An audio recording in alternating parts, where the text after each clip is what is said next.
तो नशेड़ी बिल्ली के एपिसोड 2 में आपका स्वागत है। अब यानेको के पास एक भी सिगरेट नहीं बची थी। उसका बहुत बुरा हाल हो चुका था। उसका ध्यान भटकने लगता है, दिमाग धुंधला पड़ने लगता है। उसे तुरंत निकोटीन चाहिए था, जैसे किसी मरीज को ऑक्सीजन चाहिए होता है। और तभी अचानक से हवा में एक आवाज गूंजती है, हेलो यानेको। सामने उसे बड़ी सी सिगरेट दिखती है। वो कहती है, मैं सिगरेट की परी हूँ, मैं यहाँ आई हूँ एक बेचारी नशेड़ी बिल्ली को निकोटीन की लत से बचाने। वही यानेको तो उसे ही पीने लग जाती है। तब वो तुरंत भड़क जाती है, तू कोई पागल है क्या? मैं यहाँ तुम्हें कुछ बहुत जरूरी बात बताने आई हूँ और तुम मुझे ही फूंकने वाली थी। सुनो यानेको, तुम्हारे अंदर निकोटीन की ओवरडोज के लक्षण साफ नजर आ रहे हैं। तुम्हें स्मोकिंग समझदारी और संतुलन के साथ करनी चाहिए। यानेको गुस्से में चिल्लाती है, पर मैं तो बहुत लिमिट में ही पीती हूँ। परी मुस्कुराकर जवाब देती है, पर तुम्हारा रिएक्शन तो एकदम उल्टा है। फिर वो हार मानते हुए कहती है, मुझे ही इसका कोई हल निकालना पड़ेगा। मैं तुम्हें निकोटीन रिसेप्टर एक्टिवेशन एक्सरसाइज सिखाऊंगी। और फिर शुरू होता है एक बेहद मजेदार डांस रूटीन, जिसमें परी गाना गाते हुए अजीब हरकतें करने लगती है।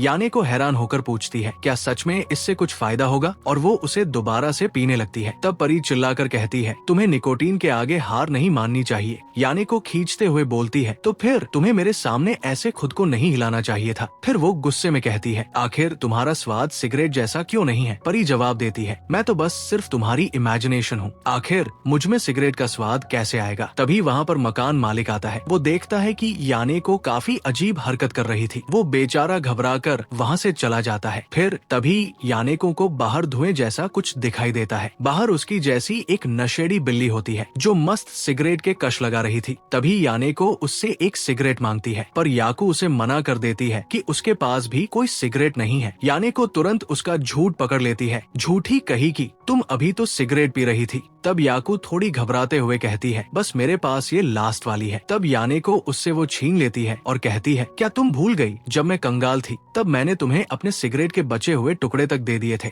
वो बेचारी शर्मिंदा होकर मान जाती है। तब यानेको कहती है, तुम कितनी मतलबी हो। फिर वो सिगरेट का कश लेती है, पर तुरंत मुंह बिगाड़ लेती है। हे भगवान, इसका स्वाद तो बहुत घटिया है। याकू उसे टोकती है, तुम इसे गलत तरीके से पी रही हो। तुम्हें धुएं को पहले सीने में रोकना होगा, फिर बाहर छोड़ना होगा, वरना तुम्हारा शरीर उसके स्वाद को अच्छे से एब्जॉर्ब ही नहीं करेगा। तब यानेको कहती है, ये सच में सिगरेट ही है ना? याकू कहती है, हाँ बिल्कुल ये सिगरेट ही है। फिर दोनों एक साथ सिगरेट के कश लगाती है। तब वो थोड़ी राहत महसूस करते हुए कहती है, ठीक है, इसका स्वाद इतना बुरा भी नहीं है। याकू मुस्कुराकर कहती है, चलो अब आइसक्रीम खाते हैं, इससे सिगरेट का स्वाद दोगुना हो जाएगा। देखो दोस्तों, अगर आपको ये एनिमे थोड़ा अजीब लग रहा है तो मैं बता दूं कि ये ओनली उनके लिए बनाया गया है जो नशे के एकदम आदी हो चुके हैं, जिससे उनकी लाइफ बहुत ज्यादा डिस्टर्ब रहती है। और इसमें नशे के और भी एक्सट्रीम लेवल दिखाए जाएंगे, तो आप इसे अपने रिस्क पर देख सकते हैं। अब सीन बदलता है। यानेको के हाथ में एक दवाई का पैकेट होता है, जो हर साल उसे लेना पड़ता है। मतलब कि उसे रेबीज की दवा लेनी होती है। वो मुंह बनाते हुए कहती है, मुझे इस दवा का स्वाद बिल्कुल पसंद नहीं, ये तो जड़ी बूटियों जैसा घिनौना लगता है। तभी वो दरवाजा खोलती है। याकू, क्या तुम घर पर हो? वही याकू तो मस्त इंजेक्शन ले रही थी। वो उसे देखकर घबरा जाती है, तुम यहाँ क्या कर रही हो? तब यानेको कहती है, मुझे बस ये रेबीज की दवा लेनी है, क्या तुम मेरे लिए थोड़ा पानी ला सकती हो, क्योंकि मेरे अपार्टमेंट का पानी कट हो गया है। तभी याकू कहती है, ये तो बस एक वैक्सीन है, तुम कुछ गलत मत समझना। तब यानेको कहती है, मैंने तुमसे पूछा भी नहीं और तुम सफाई देने लग गई। तभी वो उसकी टेबल पर पड़े सामान को देखकर कहती है, क्या तुमने फिर से कोई अजीब नशा करना शुरू कर दिया है? तब याकू घबराते हुए कहती है, बिल्कुल भी नहीं, तुम्हें अच्छे से पता है कि मैं अब बदल चुकी हूँ। फिर वो रोते हुए कहती है, अगर तुमने मुझ पर विश्वास नहीं किया तो मैं बिल्कुल अकेली पड़ जाऊंगी। मुझे लगा था कि खुद को सुधारने के बाद समाज मुझे दोबारा अपना लेगा, तो प्लीज मुझ पर इल्जाम लगाना बंद करो। वही यानेको के कुछ भी पल्ले नहीं पड़ रहा था। तब याकू कहती है, वैसे तुम मेरी अचानक इतनी फिक्र क्यों करने लगी? कहीं तुम नशा मुक्ति वाले तो नहीं हो? वो चिल्लाते हुए कहती है, तुमने तो काफी अच्छा भेष बदला है, मुझे असली वाली यानेको वापस दो। ये देखकर यानेको कहती है, अरे तुम शांत हो जाओ, अपने आप को संभालो। पर वो उसे जोर जोर से हिलाने लगती है। अब अगला सीन आता है। यानेको और याकू मस्त सुट्टा फूंक सूंघते हुए कही जा रही थी। तभी एक बूढ़ी औरत कहती है, क्या तुम्हें अपनी हाथ की रेखाएं पढ़वानी है? यानेको तुरंत मना कर देती है, ये तो बहुत महंगा है।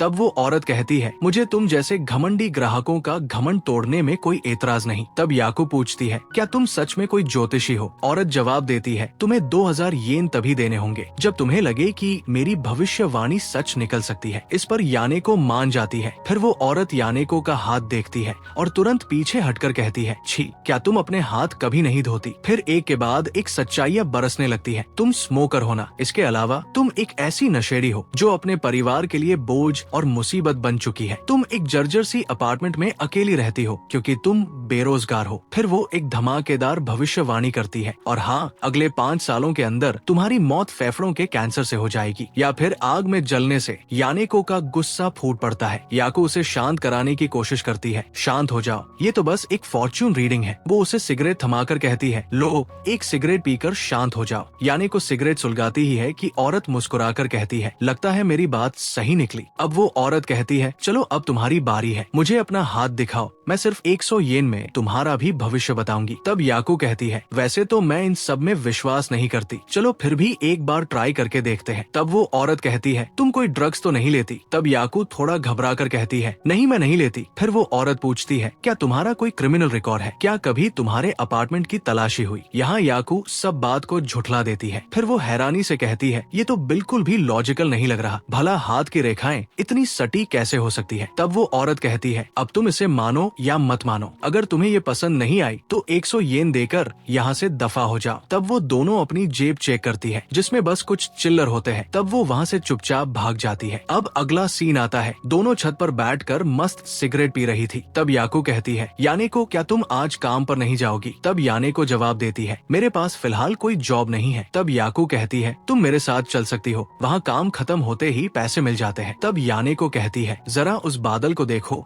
मैं उसके जैसी बनना चाहती हूँ, एकदम आजाद, ना कोई काम की टेंशन, ना किसी और चीज की। तो ये छोटी मोटी भूख मेरी आजादी के बीच में नहीं आ सकती। मतलब ये नशे के आगे भूखी मरने को तैयार है। उसकी बातें सुन के याको तो एकदम जोश से भर जाती है, जैसे उसने कोई महान स्पीच दी हो। फिर यानेको कहती है, वैसे अगर जब कभी मेरी सिगरेट खत्म हो जाएगी तो तुम मुझे अपनी जॉब पर ले जा सकती हो। उसे देखकर याको सोचती है, ये कितनी कमाल की है, जैसे मैंने इसे पहली बार देखा था, बिल्कुल वैसी ही है, एकदम बादल की तरह आजाद। तभी उसका सपना टूटता है क्योंकि बाहर यानेको जोर जोर से दरवाजा पीट रही थी क्योंकि उसे काम पर जाना था। उसकी सारी सिगरेट खत्म हो गई थी। तब वो दरवाजा खोलती है और सोचती है, ये कोई बादल की तरह नहीं है, ये बस मेरी तरह एक नशेड़ी है। अब सुबह हो जाती है। यहाँ यानेको एक गेम खेल रही थी जिसमें वो हार जाती है। तब वो कहती है, ये कितना बकवास गेम है। तब हानेको कहती है, तुम्हें ये खेलना नहीं आता इसलिए ऐसा बोल रही हो, चलो अब तुम्हें दिखाती हूँ इसे कैसे खेलना है। पर जब वो खेलती है तो वो खुद भी हार जाती है। ये देखकर यानेको काफी चौंक जाती है। तब हानेको कहती है, तुम्हें भूख लगी होगी, चलो मैं तुम्हारे लिए रामेन लेकर आती हूँ। वो जैसे ही आगे बढ़ती है उसका पैर उस गेम पैड पर लग जाता है जिससे वो काफी भड़क जाती है और उस पर जोर जोर से हमला करने लगती है। फिर वो चिल्लाकर कहती है, तुम्हारी हिम्मत कैसे हुई यहाँ स्मोक करने की? यानेको चुपचाप अपनी सिगरेट बुझा देती है और वहाँ से भाग जाती है। अब अगला सीन आता है, इमोको अपनी दोस्तों के साथ घर जा रही थी। वो दोनों कहती है, तुम्हें थोड़ा 20 जैसा बर्ताव करना चाहिए, तुम हमें थोड़ी मासूम सी लगती हो। तभी वहाँ पर एक छोटा डॉगी आ जाता है और उसके पीछे यानेको पड़ी होती है जो काफी ज्यादा गंदी हालत में होती है। उसे देखकर इमोको काफी दंग रह जाती है। तब यानेको कहती है, अच्छा तो मेरी बहन घर जा रही है। वही बेचारी इमोको उसकी वजह से काफी शर्मिंदा हो गई थी। वो दोनों कहती है, अच्छा तो ये तुम्हारी बहन है। तब इमोको कहती है, नहीं, मैं इसे नहीं जानती, पता नहीं कौन पागल है। फिर हम हानेको को देखते हैं जो लाइव स्ट्रीम कर रही थी और उसमें काफी अजीब हरकतें कर रही थी। वो एक बग से डरने का नाटक कर रही थी जिसे देखकर ऑडियंस उसे कुछ सुपर थैंक्स करती है। पता नहीं मेरी ऑडियंस ऐसा कब करेगी। अब लाइव स्ट्रीम बंद करके हानेको उस बग को खा जाती है। फिर हम इमोको को देखते हैं। वो कहती है, पता नहीं मेरी बहन कब सुधरेगी, हमेशा ऐसी अजीब हरकत करती रहती है। तब वो दोनों कहती है, क्या तुम उससे नफरत करती हो? तब इमोको कहती है, नहीं, ऐसी कोई बात नहीं है। और फिर वो अपना सर पकड़कर काफी तेज चिल्लाने लगती है। अब सीन शिफ्ट होता होता है। तीनों बेवड़ी मस्त सिगरेट के साथ कॉफी पी रही थी। याने को कहती है, इन दोनों का कॉम्बिनेशन सच में काफी कमाल का है, पर इससे मुझे बार बार टॉयलेट आता है। तब हाने को कहती है, क्या तुम इतना भी कंट्रोल नहीं कर सकती? फिर याको कहती है, क्या तुम्हें पता है हाने को स्कूल टाइम में अपना खाना टॉयलेट में खाती थी, इसलिए हम इसे टॉयलेट फेरी कहते थे। तब हाने को कहती है, वो सब पुरानी बातें हैं, अब मैं एक आइडल हूँ और आइडल ऐसे टॉयलेट नहीं करती। तब वो दोनों उसे पकड़ लेती है और ऐसी गंदी हरकत करती है जो मैं आपको बता भी नहीं सकता। इसके बाद बेचारी का कंट्रोल नहीं रहता और वही टॉयलेट निकल जाता है। तब याने को कहती है, बड़ी आई आइडल बनने वाली, अब क्या हुआ? निकल गई सारी हवा। तब हाने को याकू के ऊपर चढ़ जाती है और उसे काफी कुछ सुनाती है। अब अगला सीन आता है, वो लोग सिटी हॉल में आते हैं जहाँ याने को बताती है कि हाने को यहाँ अपना सरनेम चेंज करने के लिए आई है, क्योंकि उसके पेरेंट्स दोनों ही बीस्ट हैं, इसलिए उसके पास कोई सरनेम नहीं है। इससे उसके टेस्ट में 5 नंबर भी काटे जाते हैं और अब से उसका नाम हामे को रहेगा। तब याने को कहती है, मुझे तो ये काफी अजीब लग रहा है। तब हाने को पूछती है, वैसे तुम्हारा सरनेम क्या है? तब याने को कहती है, मेरा सरनेम सातो है। वैसे तुम एक बार और सोच लो, क्या यही सरनेम रखने वाली हो? तब हाने को कहती है, नहीं, मुझे ये काफी पसंद है। वो उस फॉर्म को वहाँ पर सबमिट कर देती है और अब से उसका पूरा नाम हामेको तनाका होगा। हानेको तो इस बात पर काफी खुश थी। तभी उसका पेट खराब हो जाता है। वो भागते हुए बाथरूम जाती है। फिर वहाँ 2 बंदे बात कर रहे थे, ये 20 लोग आजकल कुछ भी नाम रख लेते हैं और इस वाली ने तो हद ही कर दी। पता नहीं बीच में ये क्या निशान बनाकर चली गई। मुझे तो ये बटहोल लग रहा है, क्या हम उसके नाम में बटहोल ऐड करें? तब वो आदमी कहता है, नहीं, ये थोड़ा अजीब लगेगा, क्यों ना हम इसे अनल रखते। वही हाने को अपने नए नाम को सेलिब्रेट करने के लिए लाइव आ जाती है। मजे की बात ये थी कि उसने हामेको के बाद स्टार लगाया था, पर वो गलती से कुछ अलग ही बन गया। अब वो लोग उसके नाम में अनल शब्द ऐड कर देते हैं। तब याने को कहती है, तो इस तरह से आज हामेको इजी गोइंग एनल एंजल का जन्म हुआ। बस यही पे ये एपिसोड खत्म हो जाता है।